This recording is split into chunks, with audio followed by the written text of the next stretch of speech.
visible minorities were not welcome. So, what are we going to do? We just can't sit back.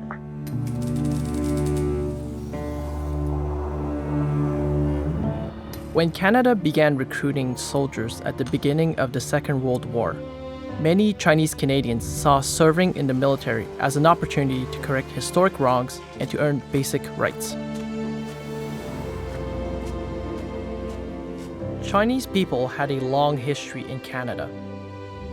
Many early migrants came to build the transcontinental railway and were often mistreated and put at extreme risk. Just as the railway was being completed and Chinese labor was no longer needed, a new head tax was introduced to prevent more Chinese people from coming to Canada and to encourage those already here to return to China. This tax was only for new immigrants, including the wives and children of those who had built the railway. By 1923, Chinese immigrants were for the most part banned from coming into Canada. Those who remained could not vote and were generally confined to low-paid, menial labor. When war broke out in 1939, Chinese people in Canada were largely excluded from service. But this changed in December 1941. When the Japanese attacked Pearl Harbor, the British Empire was in a big rush to get visible minorities involved. So that's how the Chinese got in. As Japanese occupation spread through the Pacific, Britain was desperate to infiltrate the region, to gather intelligence and sabotage the enemy. Their Special Operations Executive, or SOE, had successfully trained and dropped secret agents behind enemy lines throughout Europe. But the Pacific would be very different, as white agents would struggle to gain trust with resistance fighters who often resented their former European colonizers as much as their Japanese occupiers. It was thought that Chinese Canadians could blend in with locals more easily. The Canadian government was very surprised that 100% of Chinese Canadian service signed in the dotted line to volunteer for Special Overseas Forces in Asia service. I was only 18 that we were sent letters to join the armed forces. We were trained with different rifles, so we had also grenades. We were supposed to be spies. Between 1944 and 45, about 150 Chinese Canadians were recruited to the British SOE. Force 136 was an elite unit of Chinese Canadian soldiers.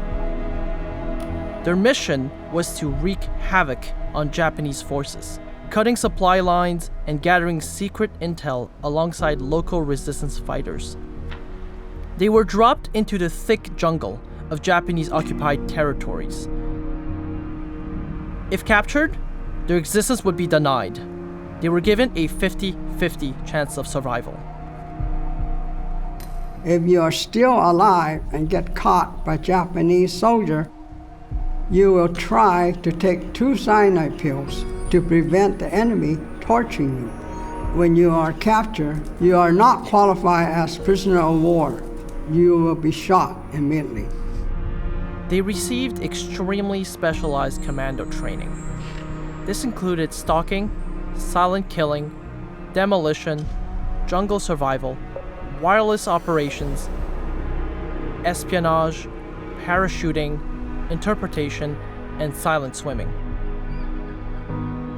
You could be called anytime for duty into the guerrilla warfare in Japanese-occupied territory by parachute into the jungle individually, not by group. You will be in the jungle for 3 to 4 months until someone relieves you. Force 136 wasn't the only opportunity for Chinese Canadians to fight for their country. Some recruitment offices were more lenient than others, and several Chinese Canadians managed to join the fighting in Europe.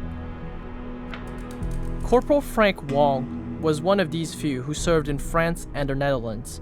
He was assigned to maintain artillery and was in Holland during the Battle of the Bulge. I remember on New Year Day, I was going for my breakfast one morning and I heard the act guns firing in the distance. And then all of a sudden the fire came closer and closer, so I look up, I saw a fighter plane coming right straight at me. And I said, holy smoke, somebody's trying to shoot me. So I jumped into the ditch. That was the day when the German final push, they put up over nearly 1,000 planes in the air. Despite the brutal jungle conditions, all the Chinese Canadian soldiers in Force 136 survived the war. Their service demonstrated their courage and loyalty to Canada, extraordinary achievements they had to keep secret for a long time. Before they let me leave London to come back to Canada, I had to sign a War Secrets Act. My lips were sealed for 25 years. I could not say anything.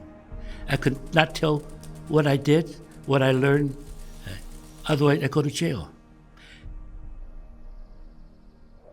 The contributions that Chinese Canadians made to the war effort was a double victory.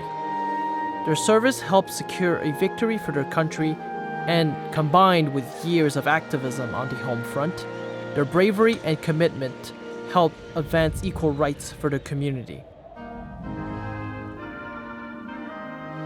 In 1945, the BC government extended the right to vote to Chinese Canadian veterans.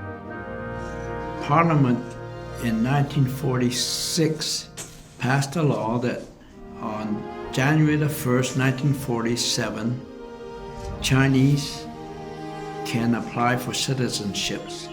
All Chinese can be citizens of Canada then. I think we won 2 wars, one over the enemy and one at home. I saw a lot of things, a lot of people dying, but it made me a better man because of that. If I didn't go through that, I don't appreciate life.